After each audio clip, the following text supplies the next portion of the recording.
우리 함께 보신 말씀 출애굽기 15장입니다. 22절에서 27절까지 함께 보도록 하겠습니다. 모세가 홍해에서 이스라엘을 인도하며 그들이 나와서 수르 광야로 들어가서 거기서 사흘길을 걸었으나 물을 얻지 못하고 나라에 이르렀더니 뜨거운 물이 서서 마시지 못하겠으므로 의인을 나아가였다. 백성이 모세에게 원망하여 이르되 우리가 무엇을 마실까 하며 모세가 여호와께 부르짖었더니 여호와께서 그에게 한 바울을 가르치시니 그 바울의 음식이 우리에게 이르렀더라. 거기서 여호와께서 그들을 위하여 먹고와 인내를 경하시고 그들을 시험하실세. 이르시되 너희가 너희 하나님 나 여호와의 말을 들어 순종하고 내가 보기에 의를 행하며 내 계명에 귀를 기울이며 내 모든 규례를 지키면 내가 애국 사람에게 내린 모든 질병 중 하나도 너희에게 내리지 아니하리니 나는 너희를 치료하는 여호와니라. 그들에게 이르니 우리의 물에서 절과 분명한 길을 가야하니라. 거기서 그들이 물을 빼 장막을 치니라.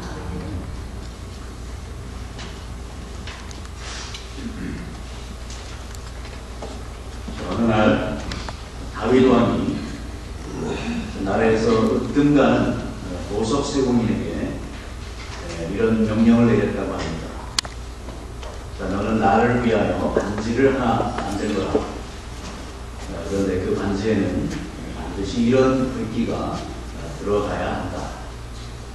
내가 큰 승리를 얻었을 때 교만하지 않게 해주고 또 내가 절망에 빠졌을 때 힘을 줄 수 있는 글귀를 새겨 넣어라. 자, 과연 이 보석 세공인 무슨 글귀를 반지에 써 넣었을까? 자, 궁금하시겠지만 해답은 좀 나중으로 미루도록 하겠습니다. 일단 다른 얘기를 또 하나 들려드립니다. 자, 미국 샌디에고 출신의 수영 선수 플로렌스 체드윅의 이야기입니다. 1950년 영국 해역 왕복에 도전을 했다고 합니다. 그런데 성공을 거뒀습니다. 그 때문에 유학 스타로 급부상한 사람입니다. 그리고 1952년 2년 뒤에 미국의 그 독립기념일 날 새로운 도전을 감행했습니다. 캘리포니아 해안으로부터 35km 떨어진 어느 섬 이름이 카타리나입니다. 그 섬 사이를 횡단하는 일이 있었습니다. 멜스컴은 앞을 다투다. 그녀의 도전을 취재하느라 정신이 없었습니다. 자, 그녀가 도전하는 날 하필이면 안개가 아주 짙게 끼었습니다. 그리고 파도도 높았습니다. 자, 이미 영국 해역 왕복에 성공한 이 사람은 또 다른 성공을 나름대로 자신했던 것이죠. 그래서 무려 16시간 동안 먹지도 않고 마시지도 않고 헤엄을 쳤습니다. 급기야 근육에 경련이 몰려오기 시작합니다. 힘도 빠지고 의욕도 잃어가고 정말 뼛속까지 얼어붙게 할 정도로 정말 차가운 그 물의 온도가 그녀를 이렇게 괴롭혔습니다. 결국 모든 것을 포기한 채 지켜보던 그 보트에 탄 사람들에게 요청을 했습니다. 자기를 올려달라고. 자, 이 위대한 성공 끝에 더 큰 성공, 또 다른 성공을 꿈꾸었지만 그녀는 참담한 패배를 맛보았습니다. 자, 그러나 나중에 알게 된 사실이 있습니다. 보트를 타고 불과 몇 분쯤 더 나아가자 안개가 호련히 걷히더니 해안이 보였습니다. 자, 16시간 동안 헤엄쳐 왔는데 고작 500m 정도 남겨놓고 멈췄던 것입니다.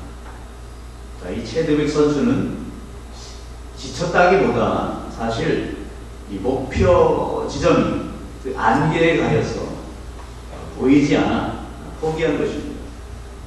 목표 지점이 가까이 있다는 걸 알았다면, 그것을 봤다면 정말 마지막 있는 힘까지 다해서 앞으로 헤엄쳐 나갔을 것입니다. 자, 이러한 문제가 오늘 우리 본문에 흡사한 사건으로 또 나옵니다. 자, 430년간의 노예 생활을 청산하고 이제 자유의 몸이 되어서 출애굽한 이스라엘 백성. 자, 그들은 얼마나 가슴이 설레이고 얼마나 기뻤겠습니까? 자, 앞에는 홍해, 뒤에는 이집트의 군대, 이런 진퇴양난의 위기 속에서 그들은 기적을 체험했습니다. 하나님은 홍해를 마른 땅같이 건너가게 하시고 또 이집트 군대를 수장시켰습니다.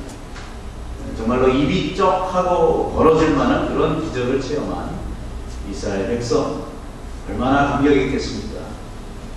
자, 그들의 감격과 기쁨, 그것이 출애굽기 15장 전반부에 보면 거기에 모세의 노래, 그리고 미디안의 노래라는 제목으로 하나님의 하신 일을, 행하신 일을 찬양하고 영광을 돌리는 그 가사가 나옵니다.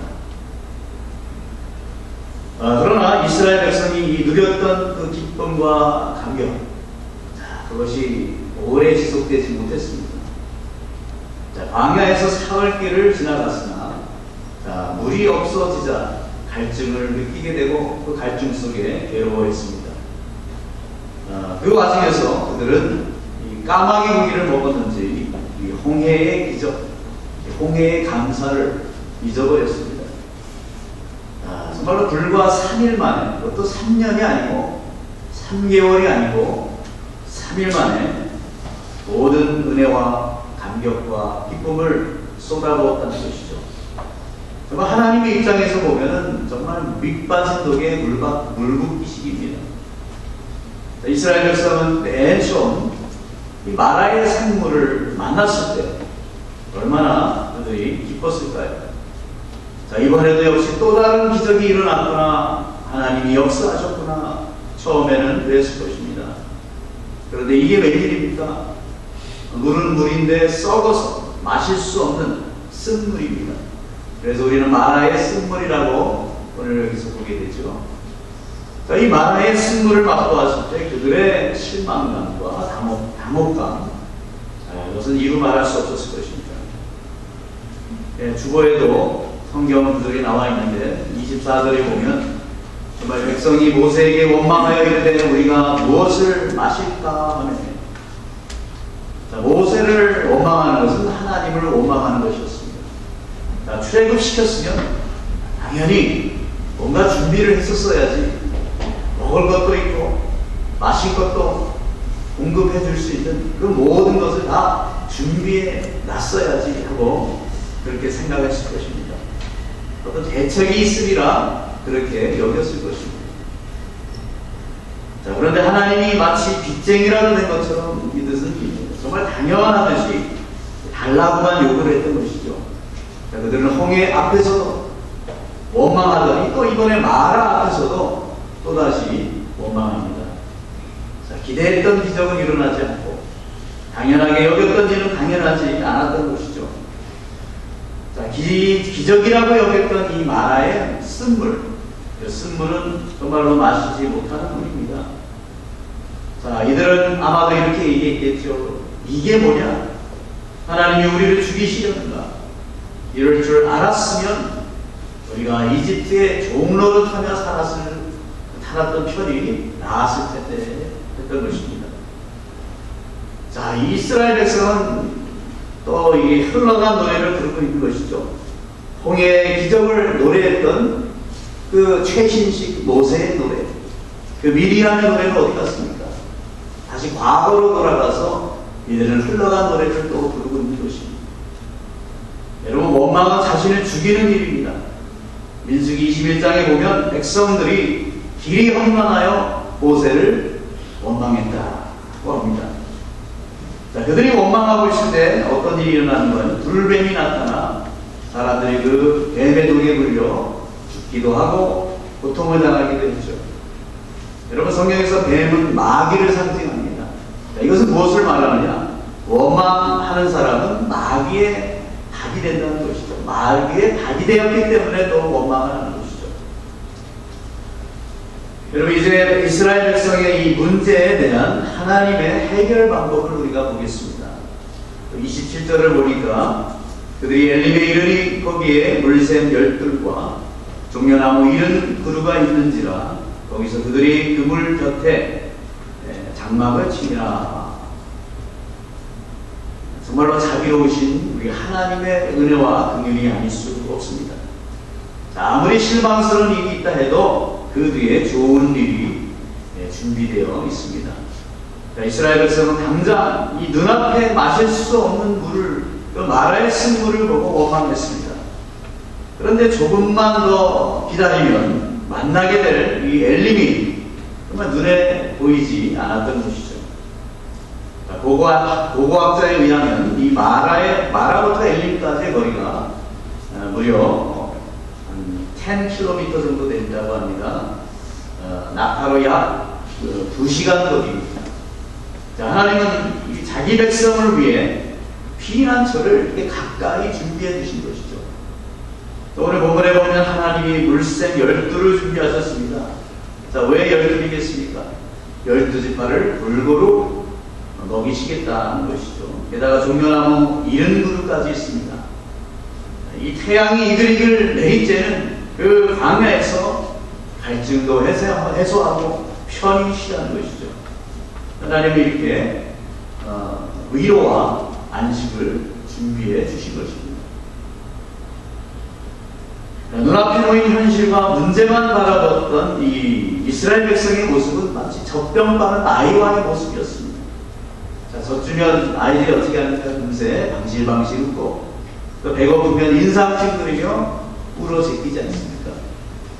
자, 우리는 과연 이스라엘 백성과 달랐을 것이라고 이렇게 자신있게 얘기할 수 있겠습니다. 자, 아이와 같이 옅은 믿음이라 할지라도 참 감사한 것은 하나님이 우리 불쌍히 여기시사 은혜를 베풀어 주신 것이죠. 하나님의 은혜입니다. 우리를 구원하시고 우리가 믿는 사람이 된 거, 하나님의 백성이 된 거 은혜입니다. 자격이 갖추어져서 우리가 된 것이 아니라 하나님은 긍휼을 자비로우심으로 베풀어 주신 것이죠. 자, 백성 삼아 주시고 또 하나님이 일꾼을 삼아 주시고 또 직분도 주십니다. 집사의 직분, 내가 자격이 되어서 주신 것이 아니고 은혜로 긍휼로 주신 것이고 장로의 직분도 하나님의 은혜와 긍휼로 주신 것이고 또 목사의 직분도 그럴 것입니다. 내가 자격이 있어서 내가 잘나서 하나님이 주셨다면 그건 큰 착각입니다.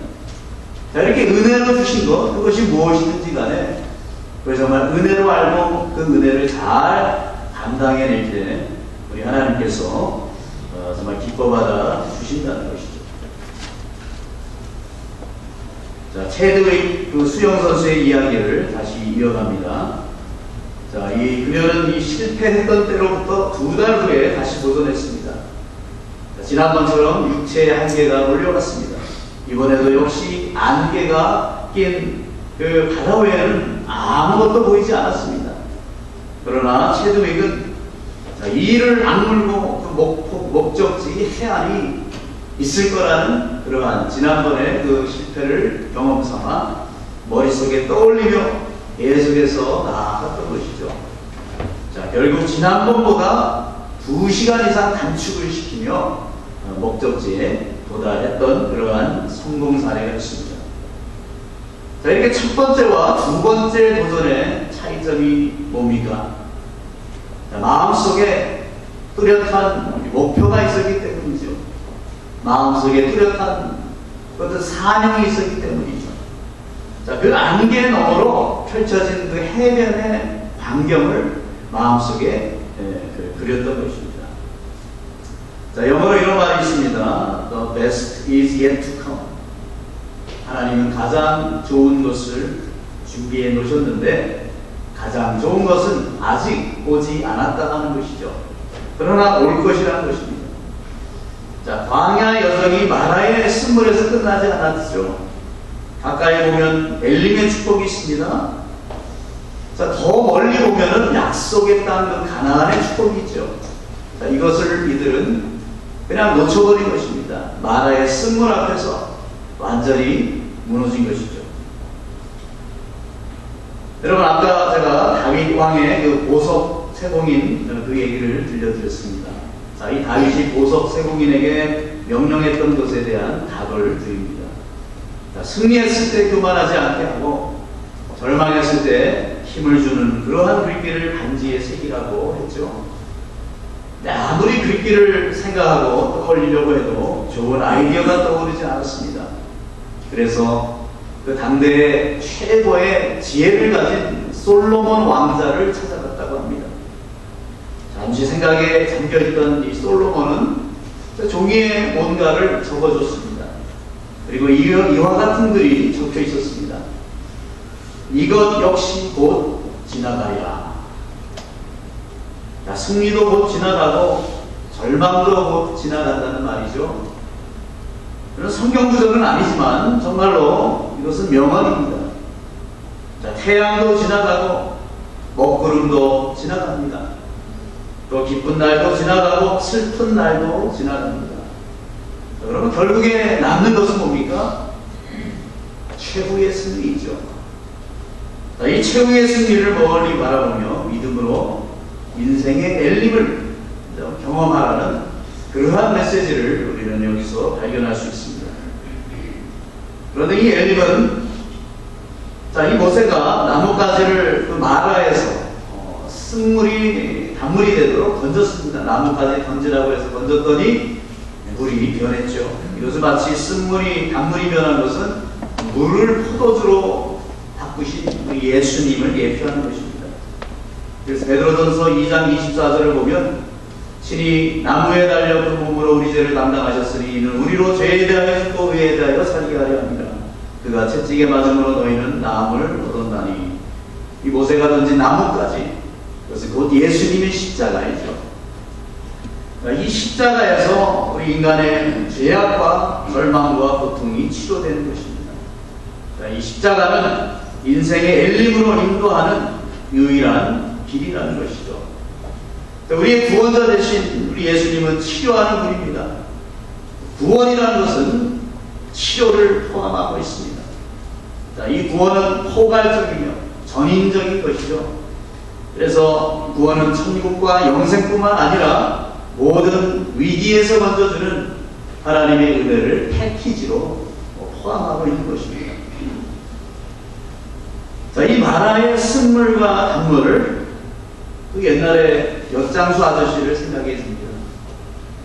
옛날에는 그 동네에 한국의 그 동네마다 엿장수 아저씨가 돌아다녔던 적이 있습니다.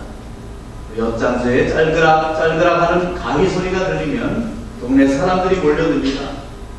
고무 신짝, 떨어진 것, 인소주병, 또 찌그러진 양재기, 못 쓰게 된 뱅이나 철사뭉치, 심지어 머리카락, 그런 것까지 들고 옵니다.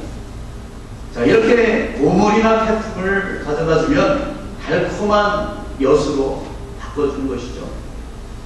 자, 이 엿장수 아저씨처럼 주님은 정말 인생의 폐품이나 인생의 보물을 달콤한 것으로 바꿔주신다는 것입니다.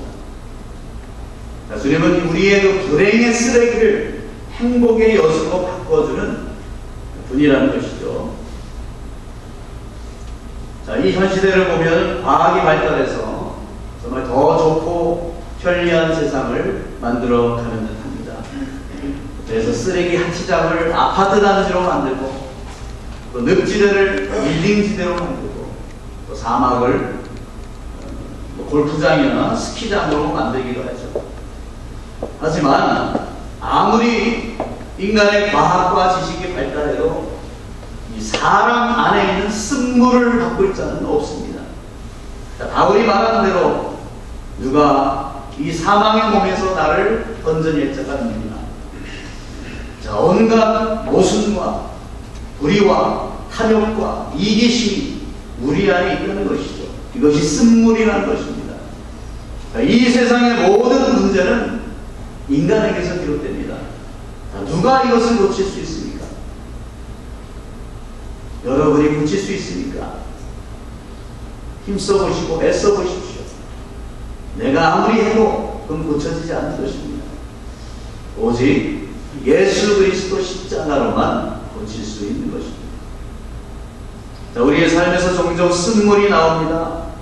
자, 미움과 분노, 두려움과 불안, 낙심과 좌절, 허탈감과 공허감 등등. 자, 이 모든 쓴물을 닳게 하는 방법은 주님의 십자가 앞에 나아가는 것입니다. 자, 이 맹물을 생명의 포도주로 바꿔주시는 그 주님이 모든 것을 달게 해주시는 것이죠. 여러분, 사실 뒤돌아보면 여기 홍해도 이 마라도 하나님의 섭리 가운데 있습니다. 자, 기쁨도 슬픔도 성공도 실패도 만남도 이별도 모든 것이 하나님의 섭리 가운데 있는 것이죠. 그래서 쓴맛을 알아야 단맛을 알고, 패배를 알아야 승리를 알고, 고통을 알아야 치료를 알고, 슬픔을 알아야 위로를 알 수 있는 것입니다. 하나님이 나에게 왜 이런 슬픔을 줬을까? 위로를 알게 하시기 위한 것이죠. 자, 하나님이 왜 홍해 앞에 이스라엘을 세우셨습니까? 하나님이 왜 마라의 쓴물 앞에까지 이스라엘을 인도하셨겠습니까? 자, 왜 홍해의 감격, 미리암의 노래를 부르고 모세의 노래를 불렀던 그 감격의 시간, 왜 이 홍해의 감격의 시간을 더 누리게 하시지 않고 불과 3일 만에 이들을 마라 앞에 인도해 내셔서 마라의 고통을 왜 겪게 하셨을까? 자, 우리 25절을 보면은 답이 있습니다. 성경 25절을 보면은 여호와께서 그들을 시험하셨다고 합니다. 자, 홍해도 믿음의 시험이고 마라도 믿음의 시험이라는 것이죠. 자, 우리는 학교 다니셨던 적이 있을 것입니다. 공부를 잘 시키기 위해서 학교에서 시험을 치죠. 달고 다듬고 잘 훈련시키기 위해서 시험을 치는 것입니다. 그런데 시험을 안 보면 편합니다. 시험을 안 보면 얼마나 좋겠습니까? 시험을 좋아하는 사람은 한 사람도 없을 것입니다. 그러나 이 시험이 없다면 진학도 없고 진급도 없고 아무 발전도 없는 것입니다. 무슨 소망이 있겠습니까? 그러니까 시험은 어떻게 보면 소망으로 가는 길이라 하는 것이죠. 자, 여러분, 세상에 신학교가 많이 또 있기도 한데 그 신학교에 들어가는 것만이 우리가 신학을 공부하는 게 아니라 이미 우리는 인생에서 우리 광야 신학교에 입학을 한 겁니다. 그 속에서 하나님을 배우고 신학을 배우고 또 성숙해져 가는 것이죠. 그런데 그 신학교의 과정에 있는 것이 시험입니다. 이 믿음의 시험. 자, 이 믿음의 시험을 통해서 우리는 성장해야 한다는 것이죠. 자, 시험을, 어떤 시험이 있는가? 그건 사람마다 다르겠습니다. 자, 어떤 경우에는 참고 기다려야 하는 시험이 있고, 어떤 경우에는 물러서지 않고 직면해야 하는 시험이 있고, 어떤 경우에는 버리고 비워야 될 시험도 있고, 어떤 경우에는 뿌리치고 피해야 될 그러한 시험도 있는 것입니다. 좌우지간 이따금씩 이렇게 옷을 갈아입고 나타나는 이 믿음의 시험을 이겨내야 한다는 것입니다. 참 감사한 것은 하나님은 우리에게 감당할 만한 시험을 주신다는 것이죠.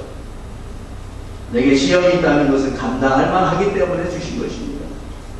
자, 진정한 행복은 뭡니까? 이런 믿음의 시험을 이겨내고 승리할 때 얻어내는 것입니다.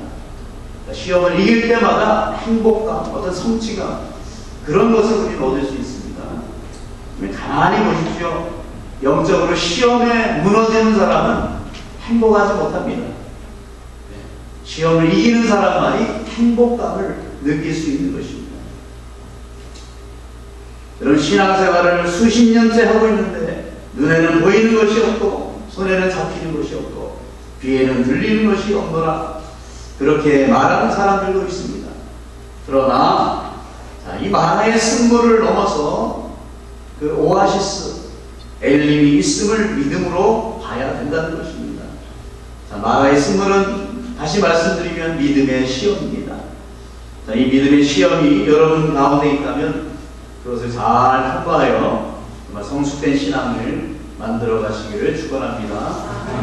자, 조금만 더 해안을 향해서 헤엄을 쳤던 그 체드윅 수영 선수를 생각하며 정말 믿음으로 전진하시는 여러분이 되시기를 주님의 이름으로 축원합니다. 기도하시겠습니다. 하나님 아버지, 오늘도 우리의 삶 가운데 나타나는 마라의 쓴물, 또 마라의 시험, 또 홍해의 시험, 자, 이런 것들이 진정으로 하나님께서 우리를 향하여 주시는 축복이 있음을, 또 그 축복을 얻기 위해서 준비해 놓으신 하나님의 방법이요 또 하나님의 통로임을 그것을 깨달아 알게 하시고, 또 하나님의 주신, 또 하나님이 주신 은혜와 믿음을 붙잡고 다 살아갈 수 있도록 하나님이 도와 주시옵소서. 시험이 올 때 그 앞에서 무너진 것이 아니라 그 시험을 딛고 일어설 수 있도록 하나님이 도와주시고, 그러할 때마다 엘림의 축복이 나타나고 하나님의 위로와 하나님의 평안과 하나님의 기쁨을 정말 회복할 수 있는 은혜를 때에 따라서 주님께서 내려주실 것을 간절히 바라고 원하옵나이다.